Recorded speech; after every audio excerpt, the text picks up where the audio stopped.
Hello, good morning everyone. Mabuhay and blessed be God forever. Today is another lesson about the importance of educational technology, its roles in education itself, and how it can help us to improve our instruction, especially in delivering content to our students. Marami kasing nagsasabi na kapag educational technology, marami pa tayong pag-aaralan na mahihirapan din tayong gamitin later on kasi nga ang dami nung gagamitin. But we always need to remember, as what is given on this quotation, technology improves education to a great extent, and it has now become a need for revolutionizing education for the better. If we really want to improve the quality of education that we have right now, we also need to adapt as teachers. Huh? As teachers, again, we are lifelong learners, and as lifelong learners, we also need to learn what is present in the world right now. Whatever can help technology, we will use that for the sake of our students. Now, of course, let us first start with ano ba ang benefits ng technology in education? How does technology help classroom instruction?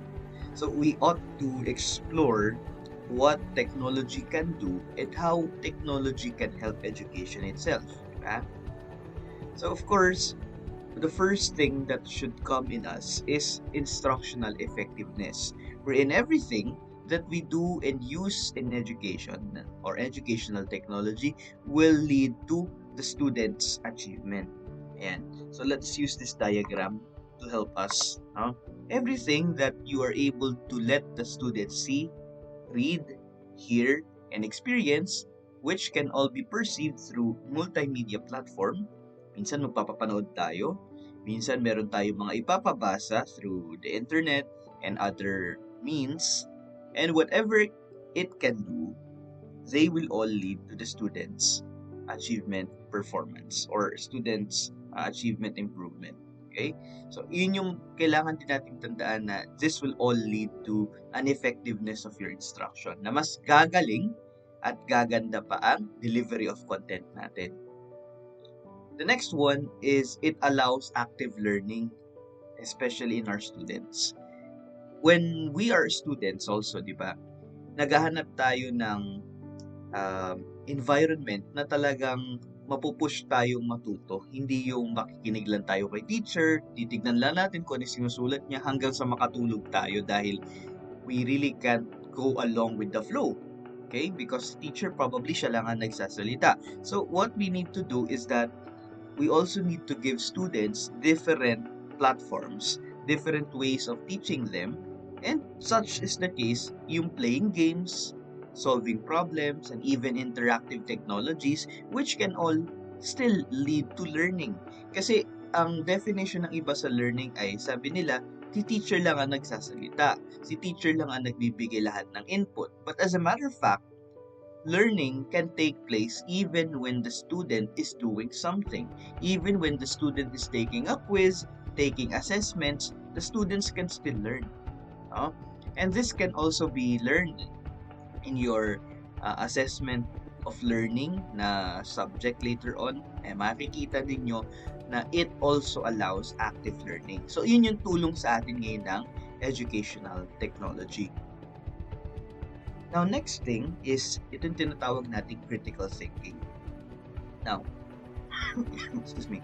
Now, when we talk about critical thinking, it also allows the higher level thinking skills to advance, to move forward. Diba? Hindi lang tayo limited sa pagtatanong ng what do you remember or what do you know about the story. You need to go beyond higher level thinking skills by again asking them how, the why, and all of the higher questions that you can lead them. In that way, it will also help them to think beyond what is given. Kasi yung ibang students, they just rely on what input or content is given. Pero if we really want them to think further, and we use the higher level thinking skills. And again, this is through the help of educational technology. The next one is it allows cooperative learning. So these conditions, such as leadership abilities, teamwork, self-esteem, or most likely as factors which can help us to improve the personalities of our students. Sabi nga dito, these conditions uplift the ego of the slow learners and give a sense of achievement among the bright ones through helping others improve their learning. So in that way, we are also helping everyone in the classroom to improve their own skills. So yun yung nakakatulong, and it can develop cooperative learning. Of course, when you engage them in different activities, there is a need for them to communicate, right? Which is why it also improves their communication skills. Integrating telecommunications like pronunciation, diction, and enunciation, especially when you give them interactive technologies that allows them to speak or that allows them to practice their communication skills. So exposure to good and correct grammar will enable them to get used to speaking in proper communication, which is why we think and observe that most kids right now, especially those who are watching, well, films or even short videos in YouTube or even in television, which are all using the English language, ay parang natututo na rin sila at the same time. Nakukuha rin nila kung paano magsalita yung character sa television. No? Such is the case dito sa communication skills. They acquire whatever is being said and how things are being said in the video or film they are watching. Okay? Next is the multisensory delivery. So technology supplies information through multiple channels, allowing the students with multiple learning styles to assimilate and apply knowledge. We always need to remember that in the classroom, iba-ibang tao ang kaharap mo and iba-ibang paraan din ang kanilang pagkatuto. In that way, when you use educational technology, you expand your teaching skills not just to one student, not just to two students, but to everyone. You make things collaborative and at the same time understandable for all. Because the more senses are involved, the better the assimilation of knowledge and learning. So don't just limit ourselves into just letting students look into your content. You also need to let them listen for a while, and at the same time, you let them try do something in the middle of the discussion. Then that probably will allow a better instruction. Okay? Next is multicultural education. Telecommunications make it possible to expand classroom walls and link students and teachers in national and international exchanges. The key point here is we need to be global, extending ourselves in the global world while keeping ourselves intact in the local world. So again, class, ang tatandaan natin, we need to teach students that there are also different cultures in the world while respecting them and respecting ours. Okay? So yun yung tatandaan natin in multicultural education, that it is now present. We can't avoid this fact, and which is why we need to let students explore the world. So indeed, ang importance ng educational technology involves under the school and of learning. Educational technology allows the school to become better, and the school will also create learning opportunities for the students na they might not have experienced before. No? So, magulat na lang tayo yung mga dati na natututo lang sa, well, in the classroom, the teacher is just writing on the blackboard, using the chalkboard, tapos you let them introduce to educational technology. That will really create a spark sa pagkatuto. Okay? So, punta naman tayo dito sa, again, importance of educational technology. So, it's conversant with technology. Being conversant with technology, yung tuloy-tuloy na paggamit, shows improvements in their writing, reading, and math skills. No? Na aapektuhan yung kanilang different skills in writing pagka ginagamit nila yung technology itself. Next, we have decrease in dropout rates, improvement in school attendance, and enhancement in their learning abilities. It's because educational technology allows involvement of the students. So, hindi lang si teacher lang ang palagi nagsasalita, but it also allows the students to engage during discussions or during the activities given to them. Furthermore, technology in school benefits children during higher education or strong foundation. Diba? Technology itself creates, let's say, breakaways ng basic school education lang na magbabasa lang sila ng libro. It also allows them to think further later on, lalo na pagkadating din nila ng higher education, mas matindi ngayon yung kanilang foundation. Computers offer livelier explanations of various subjects through the internet. Diba? We can even search some of the lessons that we're having in the internet, and it can also give further information of what you've just learned. No? Kaya yung iba rin, kapag hindi kagad nila naintindihan yung tinuro ni teacher, sometimes they even browse things over the internet. And that's fine, because if you really want to expand your knowledge, then why not? Why not just, again, search for further information? The learning process becomes enjoyable, thus inviting greater interest, or it builds motivation. Of course, when you enjoy learning, you also become motivated enough to learn more, to master what you are learning. And worldwide knowledge can be assimilated. So indeed, makukuha mo rin yung knowledge across the world because again of the internet, because of what we have right now, a global community of learners. So it also allows the simplified administration process, especially sa school, nagiging electronic na. Halimbawa, yung sa database or sa personal record, dati mano-mano tayo nagsusulat ng mga info nila, and right now we can just even type it at the palm of our hands. Mas madali na lang. The library system is also being improved because borrowing of books and other resources na pwede natin gamitin sa library are now being digitized. And also, the attendance, decreased use of paper, kasi nga dati palagi na lang tayo nagsusulat or gumagamit ng papel every time we pass some reports. Right now, mas nagiging madali. Nagiging paperless na ang kanilang submission. So ngayon, what is really an educational technology for you?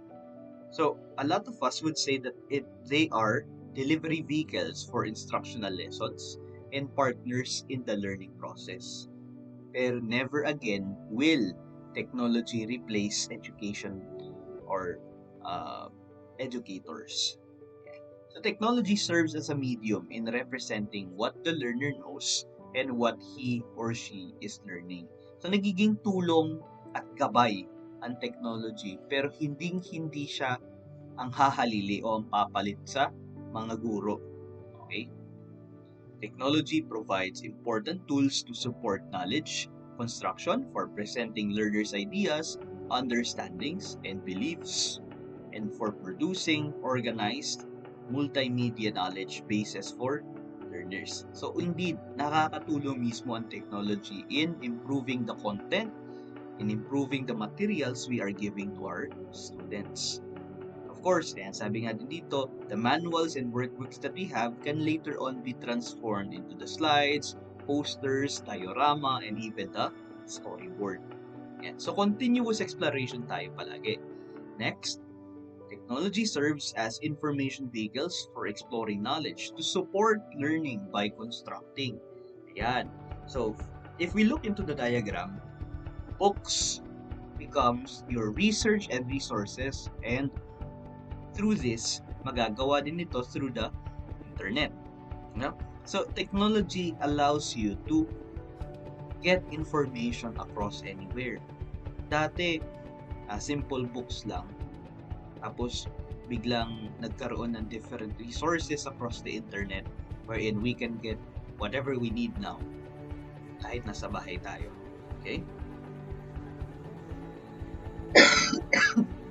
Excuse me. Next is technology is important when used for comparing perspectives, beliefs, and worldviews. So dati, ang ating basis lang for information was the newspaper, especially when we get into current issues, trends, and events. But right now, because of the internet, makakakuha rin tayo ng data for comparison. Which is again, we get a pool of data there and compare the two of them. Or even kahit hindi na sa newspaper, even the information that we get in the internet and coming it from another source, and i-double check natin. Kaya tayo nagkakaroon din ngayon ng tinatawag na fact-checking. Okay? So, mahalaga rin ang fact-checking, and this can really be done through technology itself. Okay? So whatever we believe in, again, we always need to double check whatever it is.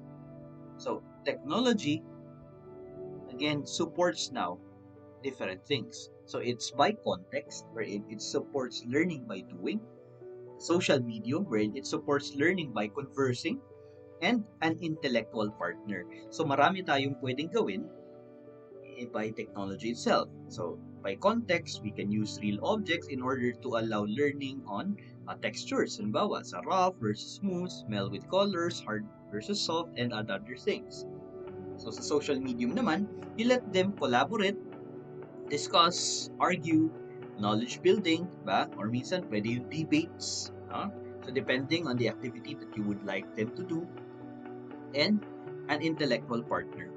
So you can have them do reflections, journals, the logical thinking, and the personal representation. And so those things can be done through technology. So let us know some reasons bakit natin kailangan gumamit ng technology. So first, technology is composed of tools to facilitate learning, thus should be used in education. We always need to remember that, again, technology has a lot of tools. Hindi lang tayo dapat mag-limit sa, okay, internet, okay, Microsoft PowerPoint, yun lang. We can explore, and there are a lot of websites that the internet has offered to us na pwede natin magamit to help us. Next, research has shown the effectiveness of computer-based methods. And even in this era of technology that we have right now, of course, students will look for technology, will look for computers na mas matututo sila ngayon when using the skills that they have right now. So ngayon, let us now look naman sa roles of educational technology. So first are, what are the 4 pillars of education? And what are the 21st century skills? So paano ba sila ngayon nakaka-relate sa roles of educational technology? So first, we have 4 pillars of education that we need to remember. It's learning to learn, learning to do, learning to live together, learning to be. And so in these pillars of education, these are all encapsulated or included sa 4 walls din ng ating classroom. Pumapasok sila para matuto, para meron silang magawa or kaya nilang gawin yun, para matuto sila kung paano makisama sa ibang tao, at matuto because kailangan, because it is necessary and vital for the world. So even just a little knowledge, sabi nga nila, will do to help change the world. Kasi if we choose not to learn at all, yan, yung pag mawawala na sa atin yung essence na gusto nating matuto, then it really disrupts full education. It disrupts the improvement of the world.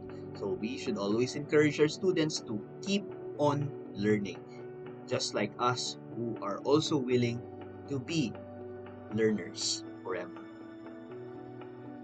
Now, learning to learn enables one to address coping with situations that need knowledge, greater intellectual curiosity, shapes the mental faculties, and enables one to make judgment on the things and situations they experience.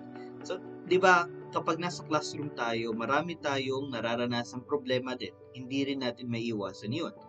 Right? So, this is why the lessons that we get in the classroom, sa mga lessons natin, will allow us to become smarter in situations that we experience. gone are the days na mamamroblema lang tayo. We are also given opportunities for us to learn from these experiences. Next is learning to do. It equips one with certain skills to undertake certain tasks to be productive and competent. Learners put into action what they learn, and the task is translated to actual manipulation. This time, we are giving the students the skills they need, especially for the real world. Alam natin na hindi madali once na makagraduate na sila, once they get into jobs. Which is why you allow them to gain the skills they need, especially in the tasks you have provided them. Okay?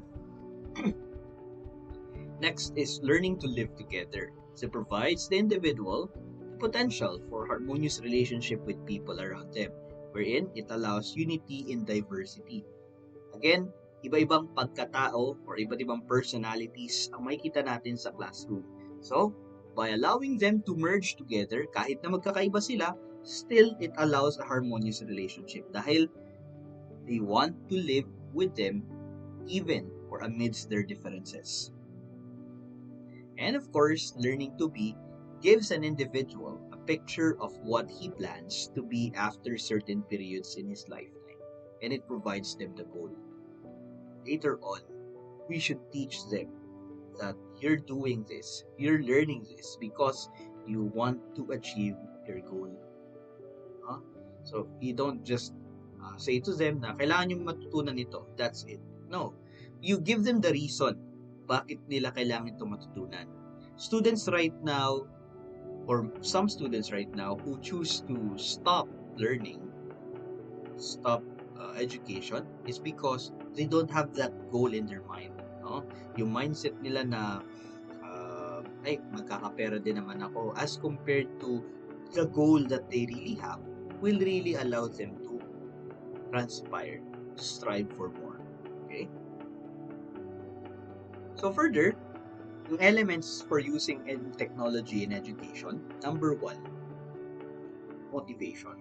Ayan. So kanina binalikan na natin itong motivation. It allows to gain learner attention, encouraging the learner through production work, increasing perceptions of learner control, and technology use as motivation. So indeed, mas matututo tayo ngayon kapag meron ding motivation, diba? And in that way, you can incorporate that using technology. Next, its unique instructional capabilities. It links learners to information sources, diba? Especially in the internet, and it enables learners visualize problems and solutions. So kapag may technology, di ba, usually sa mga videos ngayon, merong visualization na pinapakita dito, and it allows them to visualize also kung ano man yung problema nila. Okay, so kung paano ba nila ito ma-solve even by just using their mind. So you're allowing them to create solutions their own. So of course, it tracks learners' progress, the e-portfolio, and links learners to learning tools. So, maraming bagay ang pwedeng magawa ng technology, not just for the students, but also for us. Because we are also aware of the performance of our students through technology itself at the same time. Diba? Lalong-lalo na sa mga activities din na binibigay natin. Next is the support for new instructional approaches. It allows cooperative learning, shared intelligence, and the problem solving and higher level skills. Alright? So of course, we want them to solve the problems on their own din. Hindi lang sila nakadepende lang, but at the same time, matututo rin silang makipag-cooperate at makisama sa ibang tao, which we all would want. Next are the required skills for an information age. Meron tayong skills ngayon na kinakailangan, especially in this era, the technology literacy, the information literacy, and the visual literacy. So in these things, ayan, lahat ito ay nagagamit sa ating generation ngayon. The use of technology, being aware of information, and the ability to visualize things. Okay? And basically, that's the end of our discussion for the importance and the roles of educational technology. So I hope that everyone will always consider to use educational technology not just as a partner, not just as a tool. But basically, educational technology is part of us already in teaching our students. So we hope that you'll also get motivated enough to use technology for your instruction. Thank you everyone for listening.